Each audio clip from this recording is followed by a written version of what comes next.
All right, y'all. Jeannine, is this fun or what? Oh my gosh, I know. I love being with you so much, period. Doing anything, but especially this. Anything, anything. So, y'all, Jeannine, among many, many, many things that I love about her, she has been studying dreams for 24 years and is one of my favorite people to hear about what dreams mean in the most jaw-dropping, better than I could have imagined ways. And so we just had a thought. It would be so fun to go through a couple questions that people have asked Jeannine over the years, and that we just thought would be fun to have a conversation about dreams and meaning and how they can really be a part of helping us understand more and more and more about our purpose, our identity, things that might be obstacles, and find our way through life and do it together because that is one of the gifts of life. So, Jeannine, do you have anything to add by way of intro about dreams and your passion about them? No, I just would say that even before I started studying, it's been a major way that God has spoken to me all of my life. And thankfully, I was raised by a mother who, even though she didn't understand it, completely affirmed it. Wow. And so I just have always valued them. I've never known to dismiss my dreams ever. Like they've just always been important. I've always listened to the messages that were in them. And it's one of the things I'm super, super grateful to God about. Okay, this was not one of the questions we talked about, but because I know you're a go with the flow sort of sister. Yeah. Um, you talked about God. I know you Yeah. personally that your faith is the roots of your life. Yeah. Talk a little bit about what you have observed and know to be true in the world when people of other faiths other than yours have dreams. And I know you've traveled around the world helping people understand the meaning of their dreams, no matter what is their faith tradition or if they have no faith tradition. Would you Yeah. talk a little bit about um, just that faith God piece about Yeah. dreams and Yeah. interpret? Well, what I've learned is that, people are receiving messages and dreams all the time. And I would just say that most people I have met in the places where I've traveled will acknowledge that they recognize there are good forces in the world that work for us, that there are negative forces in the world that work against us. And I can tell you that dreams usually include one or both of those elements, like kind of show the way that the good is working on our behalf and the way that those forces that are not for our good are trying to inhibit us from where we're supposed to go. And I have just seen that to be true from people of many different cultures, ages, socioeconomic backgrounds, faith tradition, no tradition. I mean, just it just is, and it's amazing because when they come and they bring a dream to, like, usually we work on teams when we go to like all these different settings together, they're just amazed at how it hits their hearts. And when you approach dreams in the kind of like with the what I call the language of the spirit, what some people may call the language of the arts, the language of poetry, of symbolism, of metaphor, of mystery, and all those things, um, not approaching them as uh I'm going to examine my psyche and I'm going to figure out where I things went wrong in my life. Like that's a completely different approach Mm. that is not the same approach as a more spiritual artistic approach. And I have just seen people light up over and over and over again, regardless of who they are and where they've been and how they've grown up. And it's been such a gift. I just thought when you were talking, we're going to do another video, and I want you to share some of your favorite dreams because that you've heard over the Oh years. yeah, I Because would I love to do have it. loved hearing that. It just blows my mind. It does blow my mind and open my heart Yeah. hearing other people's dreams. So, okay, we're going to dive in. And as you're listening to this, if you have some questions that you want Jeannine to answer, post them and we will do our best to respond to them. Let's have this just be a fun, ongoing conversation. So, the first we want to start with is someone that says, I don't dream. Yeah. What would you say to that? I would say science has proved absolutely everybody dreams. but not everybody remembers their dreams. And so when people don't have a habit of remembering their dreams, that's when they say, I don't dream. So, yeah. So let's go to the next question. For someone that's like, I don't think I dream, but I'm going to take you by faith that I do dream. How the heck can I remember my dreams? Okay. So, first thing is when you're going to sleep at night, to have some good sleep hygiene. And this is just good, literally just for physical rest, let alone dreaming. But and I know it's going to be a stretch for a lot of people, but being off devices as long as possible before you go to sleep, like aiming for 1 hour.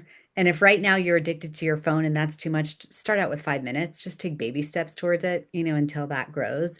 But really being off devices and blue light is a huge thing just for our sleep. And you have to be able to get into the REM stage of sleep in order to actually, dream and remember your dreams. So it's like some people, yes, everybody dreams as long as they're sleeping. Does that make sense? So you got to Yeah. sleep.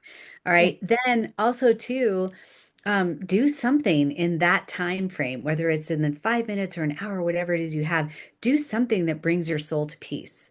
So for some of us, that's like, I got to let go of the crap of the day, the stuff that's really bothered me, the things that where I was troubled or, where I'm beating myself up or whatever. We got to let those things go. However it is that you do that through prayer, through meditation, whatever it is that you do, that's what, and then you want to, that's kind of like letting go of negative stuff, but then you want to also add positive stuff. So if you're someone who likes to read scripture, read scripture. If you're someone who likes to sing, sing. If you're someone who likes to read books that fill your soul, do that. If you like poetry, like whatever it is, spend time doing something that's additive to you. And then basically go to sleep that way. Now, also, too, you can get red light glasses. That goes a little bit further, even to red light glasses, which I don't have them right now. These are yellow light glasses. These are my computer glasses, but the same company, Bon Charge, has red light glasses, and that basically helps to produce melatonin for you so that, and I wear those an hour before I go to sleep, also to help my sleep. The other thing is before you go to sleep, to set your intention to remember your dreams. And if you're a praying person, ask God to help you do that. And set your intention or ask God to wake up at the time in the morning when you're best going to remember your dreams. And for most people, that's like about 20 to 30 minutes before the alarm actually goes off. And so I used to have to regularly set my alarm. I don't anymore. Like I hardly ever set an alarm. But for the longest time, I would like set my alarm for the latest possible moment for me to get up. But then I would ask God to help me wake up before that time. And so now I generally wake up 20 or 30 minutes before my alarm. And the reason that you want to do that is because when we come up out of sleep and you go from your sleep state to your wake state, and that alarm jolts you awake, generally speaking, it causes a dream to flit away.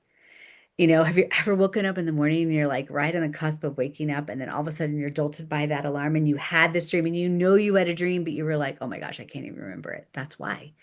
So you want to wake up as naturally as possible when you're coming up out of sleep. And then also too, and I know this will take discipline, but you can do it, is you want to write down the dream or record the dream as quickly as you can after you wake up. Because for most of us, even with the most impressive dreams, generally by 3, 4 o'clock in the afternoon, they just flit away and we don't remember them. Now, in the days when I first started doing this, that meant having a physical journal with a pen and writing it out. And I still do that. But also, we now have these things called smartphones that you can just voice record and then you can literally like have that translated into a Word document or sent in an email or something like that. So you don't have to write anymore. But that's really important. So if I could say it in a nutshell, everything that I just said, prepare for sleep and sleep, off devices for up to an hour if you can, um, setting your intention to remember your dream, and when you wake up, actually recording the dream. Okay. Thank you. You bet. That I want to ask you this question. that even if someone's listening and they don't understand the question, the answer is so good because I've heard you answer this before. And that is, what in all of your research and learning did ancient Hebrews believe, have to say about dreams, and why does it matter to us today? Oh, gosh, that's a good question. Okay. So, in the time of ancient Hebrews, so you're talking this think biblical times, go back. And even if you don't reference the Bible or think about the Bible or read the Bible, we do have history that's in the Bible. And there's history in the Bible that is recorded about ancient Hebrews and how they heard from their God through dreams and visions and a lot of different other ways. But they weren't the only civilization to believe that. If you look and you were to study the Babylonians and the Greeks and all these other, well, actually, not the Greeks, they were highly philosophical and logical. But when you look at the Babylonians and some of those other ancient cultures, they too believed that they could hear from deities in their dreams. Now, and with the ancient Hebrews, we actually have dreams that are recorded, and we have the interpretations that are for them. And we also have like the result of what happened when they lived out those dreams. It's pretty incredible. And so, why this matters to us today is because, most of psychology, assuming people who are going to watch this are from the Western world, which most of us will be, right? We have been raised in a very rational, logical way of looking at life. Even look at our school systems. We pay for science, we pay for math, we pay for all these things. The first time, whenever people whittle down budgets, what do they get rid of? The arts, because we don't value that the same way that we value what's rational and logical. And so, because of that, our culture has lost the appreciation for things like being able to hear messages that are outside of us. So when you look at the ancient Hebrews and also ancient cultures, not just them, other ancient cultures, they believed that dreams could be maybe influenced by our soul, but they absolutely gave credence to being able to hear a message that came from the outside in. Those forces, those spiritual forces I was talking about earlier, the negative ones and the ones that are for our good. And so I have found when people are open to that, open to a different way of looking at them, have a much more impactful, they're much more impactful to our lives as a result of that.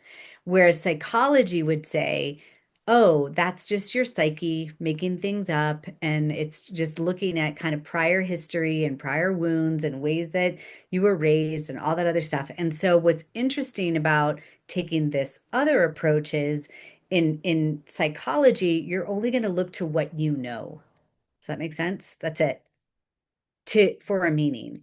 When you look at more of an artistic and more spiritual approach to it, you make room for receiving, understanding, revelation, wisdom, something that you don't know, because you've opened yourself to the possibility you're not just going from something internal, but receiving from something outside of you.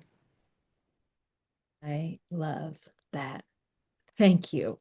You So, bet. tied to that is for people who do have a spiritual tradition that is part of their life. How would you answer, does God still speak through dreams today? Because you were talking about this ancient Hebraic. Uh, Yeah. what would you say about on a spiritual level? How would you answer that question? Yeah. Well, I mean, the one that comes to mind, you and I were on a call together earlier today, and I mentioned one. Yeah. That's probably one of the best ones to talk about. So in 2003, I had a dream at night when I was asleep. And in this dream, I was in a burqa. You could only see my eyes. I was walking the streets of Tehran. I knew that I was there to distribute materials about God. And I knew that I was doing it in a way that I couldn't get arrested for. I knew it. And I had no connection to the nation of Iran at all at that moment. Had not ever really thought about the nation of Iran. The only thing that I ever thought of when I thought about the nation, if it ever even crossed my mind, was if I saw something in the news, and only then would I connect it to the hostage crisis that I remember as a child, seeing the hostages in Iran. So I had no connection, and like here it is, and I'm doing something in a nation that I have no connection to. Okay, now fast forward 14 years later, and a friend of mine tells me, "Hey, we're doing work with this really amazing organization called Iran Alive, and I don't know if you know this, but a lot of Muslims are dreaming, and they don't necessarily know what their dreams are about. And you are someone who's been teaching about dream interpretation, and would you go and record a television show with Iran Alive about dreams?" And I was like, oh my gosh, this is that dream. This is how I'm going to be able to like be walking the streets of Tehran because I'm going to do it via satellite. And I'm going to be able to share about this amazing God that does speak to us in our dreams. And, so if I didn't believe in the validity of dreams, a huge amount of my life's work right now since 2017 would not have happened. But because my heart was open to like, okay, I have no connection, but I'm just going to wait and I'm going to see. And at some point, if this is pointing to something futuristic, it's going to happen. I don't have to worry about it. Yeah. Yeah. And I know from knowing you and having lots of conversations that you have seen over and over and over, whether in Burning Man or at festivals where people from all faith traditions come, or your global work, people are dreaming in ways that are so profoundly impactful to their Yeah. individual lives, to their to their families, to their communities. Like the ripples just don't stop, like yours. Hello, it's leading you to your part of your work in Iran right now, which is Yeah. incredible. Yeah. Um, okay. Before I have a also off script plan for how to close this, but before I do, is there something that comes to mind, like a question that you get asked a lot that you want to add? Basically, ask and answer your own question. Yeah, I get asked a lot of questions about recurring dreams. Why do I have a recurring dream? And I want to be really sensitive about this because for some people, what they're really saying is, why do I have a recurring nightmare? And often people who have suffered trauma will actually the negative side of the spiritual realm around us wants to reinforce those experiences and will keep us in that loop of that. So, you know, um, I believe that those recurring experiences like are meant to be a signal, hey, it's time for healing in this area. You're not meant to be re-traumatized like this again and again at night. And then when you're having one that's not traumatic, it's just like it won't, it's because it won't let you go almost. It's because you've not yet responded to the message of the dream, which, therefore begs the question like, okay, I need to understand the meaning of the dream, which is why you and I are doing the In Your Dreams calls, right? Together to help people with that. Right, right. So I will post in the details here the times that we'll be gathering for this monthly series. Would love for anyone and everyone to join. If you're watching this after the series is over, I'll also post ways you can find Jeannine. She's gifted and loves to mentor people in learning about dreams in the most life-giving ways. I just love that about you. So, tied to that actually is Thank you. we didn't talk about this, but I would love for you to just speak a blessing to anyone who's listening to Yeah. this. Because blessing oozes from you. So I know you can do it on the fly. Um, about not only their dreams, but their very life. Um, Yeah. as a closing. Okay. Okay.